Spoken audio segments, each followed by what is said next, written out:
रोमांचक है कि अगले 30 सालों में हमारी जिंदगी कैसी दिखेगी। इस उत्सुकता को शांत करने के लिए मैंने 2050 में जीवन कैसा होगा इस पर थोड़ा रिसर्च किया और कुछ ऐसी टेक्नोलॉजी के बारे में जाना जो आपको हैरान कर देगी। आइए मैं आपको भी इसके बारे में बताता हूँ। Nano technology. पिछले कुछ वर्षों में वैज्ञानिकों ने नैनो टेक्नोलॉजी के क्षेत्र में बड़ी प्रगति की है और इसके कई नए उपयोग खोजे हैं। नैनो टेक्नोलॉजी में वो क्षमता है कि यह हमारे जीवन को पूरी तरह बदल सकती है। इस क्षेत्र के एक्सपर्ट्स का मानना है कि भविष्य में नैनो बॉट्स को हमारे दिमाग में लाया जा सकता है, जिससे हम वर्चुअल वर्ल्ड से और भी तेजी और आसानी से जुड़ सकेंगे। ब्रेन कंप्यूटर इंटरफेस टेक्नोलॉजी के उपयोग से हमारा दिमाग और कंप्यूटर एक हो जाएंगे, जिससे इंसान बेहद शक्तिशाली बन जाएंगे, जिनके पास असीमित जानकारी और हर तरह की समस्याओं के समाधान होंगे जो शायद इंसान अकेले हल नहीं कर सकता। अगर नैनो टेक्नोलॉजी इस स्तर तक पहुंच जाती है तो शायद हमें फोन और कैलकुलेटर जैसे गैजेट्स की जरूरत ही नहीं पड़ेगी, क्योंकि हम इन्हें सीधे अपने दिमाग में ही उपयोग कर सकेंगे। भविष्य के छात्रों के लिए यह वाकई रोमांचक है। लगता है कि गणित अब अधिक समय तक मुश्किल नहीं रहने वाला है। 3D print technology. भविष्य में जिस तकनीकी प्रगति की हम उम्मीद कर सकते हैं उसमें 3D प्रिंट टेक्नोलॉजी का एक महत्वपूर्ण स्थान है। यह तकनीक पहले से ही काफी उन्नत है, लेकिन 2050 तक इसके और भी अधिक विकसित हो जाने की संभावना है। अभी हमारे पास 3D प्रिंटेड टूल्स और घर मौजूद हैं, लेकिन भविष्य में हम और भी कई टूल्स और शायद कुछ ट्रांसपोर्टेशन के साधन भी प्रिंट कर सकेंगे। अगर बड़े पैमाने पर मशीनों का निर्माण होता है तो यह तकनीक उन सभी के लिए अधिक सुलभ हो जाएगी जो 3D प्रिंटर का उपयोग करना चाहते हैं, जिससे प्रिंट की जा सकने वाली वस्तुओं की संभावनाएं असीमित हो जाएंगी। अगर open source 3D printable files का मौजूदा ट्रेंड जारी रहता है तो वह दिन दूर नहीं जब हर कोई बड़े बड़े आइटम्स जैसे फर्नीचर और यहाँ तक कि हथियार भी प्रिंट करने में सक्षम होगा। वैसे मेरे पास एक आइडिया है, क्यों ना एक सस्ता 3D प्रिंटर विकसित किया जाए जो भोजन प्रिंट कर सके। यह तकनीक विश्व में भूख को समाप्त करने में मददगार साबित हो सकती है, भले ही ग्लोबल वार्मिंग जैसी चुनौतियां सामने हों। मेडिकल। अब हम मोबाइल फोन्स के अंत से मृत्यु के अंत की ओर बढ़ते हैं, यानी हो सकता है कि 2050 तक किसी व्यक्ति की मृत्यु होना सिर्फ अतीत की बात बन जाए। BCI टेक्नोलॉजी के माध्यम से मस्तिष्क को कंप्यूटर से जोड़ा जाएगा, जिससे हमारे मस्तिष्क में संग्रहित जानकारी को कंप्यूटर फाइल्स की तरह हार्ड डिस्क में ट्रांसफर किया जा सकेगा। इसका मतलब यह है कि हमारी यादें, अनुभव और डेटा को फिर से प्राप्त किया जा सकेगा और इसे किसी दूसरे जीव या शायद एक एडवांस्ड ह्यूमनॉइड रोबोट में अपलोड किया जा सकेगा। इसी तरह जो लोग अधिक बुद्धिमान और ज्ञानवान होंगे उनके दिमाग को इस टेक्नोलॉजी के माध्यम से संरक्षित किया जा सकेगा, जिससे वे इनोवेशंस पर काम करना जारी रख सकें। मेडिकल फील्ड में एक और बड़ा सुधार यह हो सकता है कि गंभीर बीमारियों जैसे कैंसर का पूरी तरह से इलाज संभव हो जाएगा। हालांकि इस विकास का एकमात्र नुकसान यह हो सकता है कि जब कोई नई तकनीक पहली बार आती है तो वह काफी महंगी होती है, जिससे आम लोगों को इस लाइफ सेविंग टेक्नोलॉजी तक पहुंचने में थोड़ा समय लग सकता है। ट्रांसपोर्टेशन। एक और क्षेत्र जिसमें भारी विकास होगा वह है ट्रांसपोर्टेशन। 2050 तक परिवहन में बड़े बदलाव देखने को मिलेंगे। जिस तरह टेस्ला जैसी कंपनियां सेल्फ ड्राइविंग कार्स का परीक्षण कर रही हैं, उससे यह अनुमान लगाया जा सकता है कि 2050 तक पूरी तरह से सेल्फ ड्राइविंग कार्स की तकनीक विकसित हो जाएगी।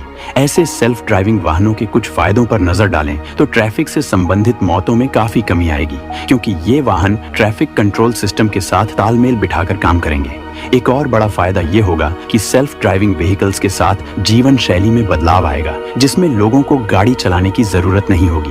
इससे यात्री सफर के दौरान आराम कर सकेंगे या ज्यादा काम कर सकेंगे, जिससे यात्रा में बिताया गया समय अधिक उपयोगी हो जाएगा। एक और दिलचस्प विकास इलॉन मस्क का हाइपरलूप 1 प्रोजेक्ट है।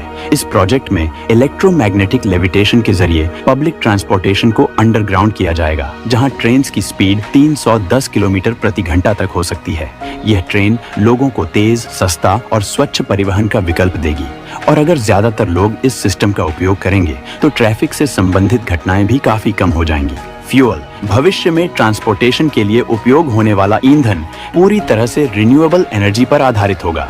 वर्तमान में दुनिया ग्लोबल वार्मिंग और प्राकृतिक संसाधनों के घटते भंडार की चुनौतियों से जूझ रही है। इसलिए हमें एक अधिक सस्टेनेबल एनर्जी सोर्स की ओर बढ़ने की आवश्यकता है। ऑटोमोबाइल उद्योग भी इस दिशा में काम कर रहा है ताकि हानिकारक व्हीकल इमिशंस को कम किया जा सके। हमें एक ऐसे फ्यूल की तलाश करनी होगी जो कार्बन इमिशंस को पूरी तरह से समाप्त कर सके। इसके साथ ही ओशंस, विंड, सोलर और थर्मल एनर्जी पर भी गहन शोध किया जा रहा है। ब्लू रेज नाम की एक कंपनी एक ऐसे प्रोजेक्ट पर काम कर रही है जो फॉसिल फ्यूल्स के उपयोग को पूरी तरह से खत्म कर सकता है। उम्मीद है कि ब्लू रेज और उनके सहयोगी जल्द ही इस मिशन में सफल होंगे ताकि हम जिन पर्यावरणीय समस्याओं का सामना कर रहे हैं उनसे राहत पा सकें। इस समस्या का एक और समाधान है कि भविष्य में केवल इलेक्ट्रिक व्हीकल्स का ही उपयोग किया जाए। इलेक्ट्रिक वाहनों से न केवल कार्बन इमिशंस कम होंगे बल्कि यह भी सुनिश्चित होगा कि हम पर्यावरण के अनुकूल ट्रांसपोर्टेशन की ओर बढ़ सकें। Space education. जैसे ही जॉब मार्केट बदलता है, एजुकेशन में भी महत्वपूर्ण बदलाव देखने को मिलेंगे। पहले से ही डिजिटल लर्निंग में वृद्धि देखी गई है। खासकर पेंडेमिक के दौरान 2050 तक पूरी तरह से डिजिटल स्कूल्स आम हो जाएंगे। अगर कुछ नॉर्मल स्कूल्स होगी भी तो वहाँ बुक्स की जरूरत नहीं होगी। उनकी जगह टैबलेट्स और लैपटॉप्स का उपयोग किया जाएगा। हायर एजुकेशन के लिए विशेषज्ञों का मानना है कि छात्रों की जनसंख्या का 70% से अधिक हिस्सा ऑनलाइन डिग्रीज में दाखिला लेगा, जिससे शिक्षा अधिक ग्लोबलाइज्ड हो जाएगी, जो सभी के लिए अच्छी शिक्षा सुलभ बनाने की दिशा में एक महत्वपूर्ण कदम होगा। मुझे लगता है कि उस समय AI पावर्ड रोबोट्स द्वारा ऑनलाइन क्लासेस भी पढ़ाई जा सकेगी। रोबोट्स ही कोर्स मटेरियल तैयार करेंगे, लेक्चर्स देंगे और असाइनमेंट्स की जांच भी करेंगे। The metaverse. अब हम द मेटावर्स पर आते हैं। फेसबुक CEO मार्क जकरबर्ग विशेषकर सोशल मीडिया जायंट के माध्यम से। कुछ लोग द मेटावर्स के बारे में ज्यादा नहीं जानते। आइए मैं आपको इसके बारे में समझाता हूँ। द मेटावर्स एक virtual reality computer generated environment है जिसमें आप AI वाले सॉफ्टवेयर के माध्यम से दूसरे यूजर्स के साथ इंटरेक्ट कर सकते हैं। ये सिमुलेशन के जैसे होगा जिसमें यूजर्स को रिप्रेजेंट करने वाले एवेटार्स होते हैं। जैसे जैसे मेटावर्स के फंक्शंस और विकसित होते जाएंगे, 2050 तक यह एक फुल वर्चुअल एक्सपीरियंस प्रदान करने में सक्षम होगा, जिसमें शॉपिंग से लेकर ट्रैवल तक शामिल होगा और आपको कहीं नहीं जाना होगा। सब आपके घर बैठे हो जाएगा।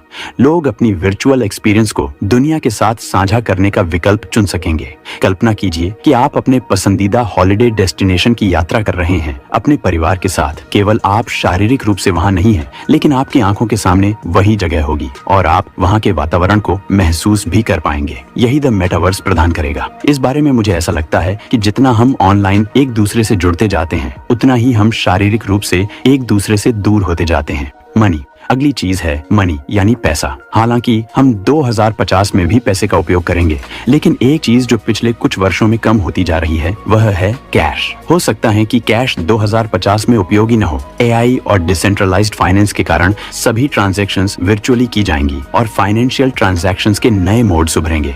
जैसे ही दुनिया धीरे धीरे इन तकनीकों को अपनाना शुरू करेगी, हमें शायद अपनी ग्रोसरी शॉपिंग भी खुद नहीं करनी पड़ेगी, जिससे ट्रेडिशनल पेपर और प्लास्टिक मनी और भी कम उपयोगी हो जाएगी।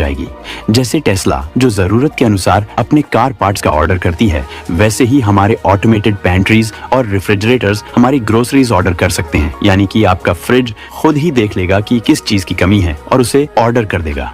होम अप्लायंसेस के ऑटोमेशन की बात करते हुए 2050 के होम्स भी पूरी तरह से ऑटोमेटेड होंगे। Smart homes. हालांकि स्मार्ट होम्स पहले से ही हमारे जीवन का हिस्सा हैं, लेकिन अगले कुछ दशकों में इसमें जो डेवलपमेंट्स होंगे वे मौजूदा तकनीक से कहीं आगे होंगे। 2050 के स्मार्ट होम्स में पूरी तरह से AI ड्रिवन फंक्शंस होंगे जो बिना किसी कमांड के आपके मूड्स और जरूरतों को समझ लेंगे। इसके अलावा इंटरेक्टिव होलोग्राम टेलीविजन्स भी होंगे, जिसका मतलब है कि आप सिर्फ वर्बली अपने होलोग्राम टीवी को बुला सकते हैं और वह आपके सामने आ जाएगा। सबसे अच्छी बात यह होगी कि आपको कभी भी रिमोट ढूंढने की जरूरत नहीं पड़ेगी, क्योंकि आप टीवी को अपने माइंड से कंट्रोल कर सकेंगे। जैसे कि हमने इस वीडियो की शुरुआत में नैनो टेक्नोलॉजी के बारे में बात करते हुए बताया था, तो इस वीडियो में हमने देखा कि 2050 में हमारा भविष्य कैसा होगा। एक बात तो तय है कि जिस रफ्तार से टेक्नोलॉजी आगे बढ़ रही है, मुझे कोई शक नहीं है कि 2050 तक दुनिया बहुत बदल चुकी होगी। लेकिन इसके